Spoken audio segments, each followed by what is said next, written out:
عظما نے الزام لگایا کہ اس کو چند پولیس اہلکاروں نے گھر سے اغوا کر لیا تھا اور اسے کسی نامعلوم ٹھکانے پر لے گئے تھے، جہاں پر وہ پولیس اہلکار چند دوسرے لوگوں کے ساتھ مل کر اسے زیادتی کا نشانہ بناتے رہے۔ اس کے بعد اسے کسی دوسرے گروہ کے ہاتھوں فروخت کر دیا تھا۔ عظما کے بیان پر متعلقہ پولیس اہلکاروں اور دیگر لوگوں کے خلاف مقدمہ درج کروا دیا گیا۔ دوسری جانب عظما نے انصاف کے لیے پشاور ہائی کورٹ میں درخواست بھی دائر کر دی تھی۔ اس واقعے میں پولیس اہلکاروں کے ملوث ہونے کے بعد ایک سنسنی پھیل گئی تھی۔ خیبر پختونخوا کے وزیر اعلیٰ نے اس معاملے کو حل کرنے کے لیے باقاعدہ تحقیقاتی کمیٹی تشکیل دے دی تھی۔ جن ملزمان کو اس کیس میں ملوث کیا گیا تھا ان میں سے 2 کی عمریں 80 برس اور 2 کی عمریں 50 سال سے زائد تھیں۔ یہ ہے وہ لڑکی عظما جسے مبینہ طور پر اغوا کے بعد 1 سال تک زیادتی کا نشانہ بنایا جاتا رہا۔ انصاف کی متلاشی یہ لڑکی عظما انکوائری کمیٹی کے سامنے اپنا بیان دینے کے لیے پہنچ گئی تھی۔ یہ ہیں وہ پولیس اہلکار جو اس مقدمے میں نامزد ہیں۔ ذرا دیکھیے یہ پولیس اہلکار انکوائری کمیٹی کے سامنے جانے سے پہلے سر جوڑے آپس میں صلاح مشورے میں مصروف ہیں۔ شبیر نے اس واقعے کے اصل حقائق جاننے کے لیے عظما کے بھائی عالم زیب سے رابطہ کیا۔ مولفین تو ہم تو چاہتے ہیں ہم کو بار بار دھمکیاں دے رہے ہیں، پولیس والے کے ساتھ ملے ہوئے ہیں، اس کو کوئی اریسٹ بھی نہیں کرتا۔ 19 تاریخ کو اسٹیٹمنٹ بیان ہوا ہے لیکن اس کو کوئی اریسٹ نہیں کرتا۔ کہتے ہیں ہم آپ کو مار دیں گے، آپ کے پولیس والے کہہ رہے ہیں ہم آپ کے اوپر کیس ڈالیں گے، یہ کریں گے وہ کریں گے۔ میرے اوپر عظما کے بعد میرے اوپر 2 کیسز ڈالے ہوئے ہیں، ایک اغوا کا ایک چوری کا۔ ہم لوگ چاہتے ہیں ہم کو انصاف ملے، ہم انصاف کے لیے یہاں لڑ رہے ہیں، ہم انصاف چاہتے ہیں۔ میری بہن کہہ رہی بار بار کہہ رہی ہے اگر مجھے انصاف نہ ملا تو میں اپنے آپ کو جلا دوں گی۔ دوسری جانب ایک نجی NGO کی چیئرپرسن جو اس کیس میں عظما کی مدد کر رہی ہیں، انہوں نے بتایا کہ عظما کے ساتھ بڑا ظلم کیا گیا ہے۔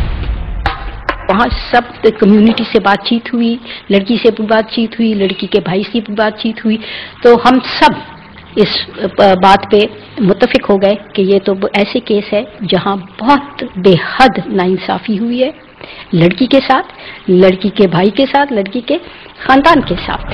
عظما کے اغوا و زیادتی کے مقدمے میں ملوث ASI حکیم خان کا موقف تھا کہ عظما کے گھر والے بدنام لوگ ہیں اور اس کی شہرت خراب کرنے کے لیے اس پر جھوٹا الزام لگایا گیا ہے۔ یہ بالکل غلط ہے، میں پاک پہ صفائی دیتا ہوں۔ یہ ویسے بھی بدنام لوگ ہیں کھرک ڈسٹرکٹ میں۔ اگر آپ کھرک پہ ایک بچے سے پیدا کریں، پتہ کریں، آپ کو پتہ لگے گا کہ یہ واقعی یہ کیس ہوا یا نہیں۔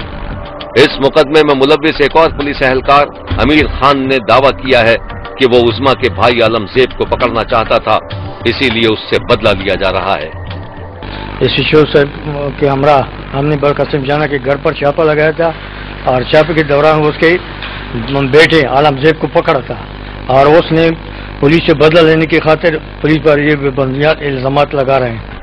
انکوائری کمیٹی کے سامنے دونوں فریقین کے بیانات لیے گئے۔ تحقیقاتی کمیٹی کی تفصیلات کے بارے میں جاننے کے لیے شبیر نے ہوم سیکریٹری سے بھی بات چیت کی۔ آج کمپلیننٹ پارٹی کو بھی بلایا تھا، ان کے بھی سٹیٹمنٹس ریکارڈ ہوئے ہیں، اور جو اکیوز 2 قسم میں سرکاری اہلکار ہیں، پولیس والے اور دوسرے سول سائٹ پہ، تو دونوں کو پہلے آمنے سامنے بیٹھا تھا، ایک دوسرے پر کوشچننگ نے کی، وی ور ٹیکنگ نوٹس، اس کے بعد علیحدہ بھی بیان ریکارڈ ہوئے ہیں، اور اب 1-2-3 اور بندوں کے نام آئے ہیں جو آج نہیں آ سکے تو ان کو منگل کے دن بلایا ہے۔ انکوائری کمیٹی کے سامنے پولیس اہلکاروں نے اپنے اوپر لگائے گئے تمام الزامات کو مسترد کر دیا۔ دوسری جانب عظما کا موقف یہ تھا کہ مبینہ طور پر پولیس اہلکاروں نے ہی اسے گھر سے اغوا کیا تھا اور اس کی عزت سے کھیلنے کے بعد اسے فروخت کر دیا تھا۔ پولیس اہلکاروں نے یہ الزام بھی لگایا کہ عظما کا بھائی کئی مقدمات میں ملوث تھا، اس لیے جب اس کو پکڑنے کی کوشش کی گئی تو جواباً پولیس پر بھی الزامات لگا دیے گئے۔ عظما نے انصاف کے حصول کے لیے پشاور ہائی کورٹ میں اپیل دائر کر رکھی ہے۔ شبیر کا کہنا ہے کہ عظما کے ساتھ انصاف ہونا چاہیے اور واقعے کے اصل ذمہ داروں کو بے نقاب کیا جانا چاہیے۔ دیکھتے رہیے، کیونکہ کوئی دیکھے نہ دیکھے، شبیر تو دیکھے گا۔ شبیر نے لاہور میں ایک ایسے شخص کو دیکھا ہے جو جلتے ہوئے چولہے پر گر کر بری طرح جھلس گیا تھا۔ یہ حادثہ کیسے پیش آیا اور اس کا ذمہ دار کون تھا، آئیے دیکھتے ہیں۔ مولوی طاہر کا تعلق لاہور کے علاقے شیرا کوٹ میں نگینہ کالونی اسماعیل روڈ سے تھا۔ مولوی طاہر نے 2 شادیاں کی تھیں۔ اس کی پہلی بیوی نے مبینہ طور پر گھریلو ناچاقی کی بنا پر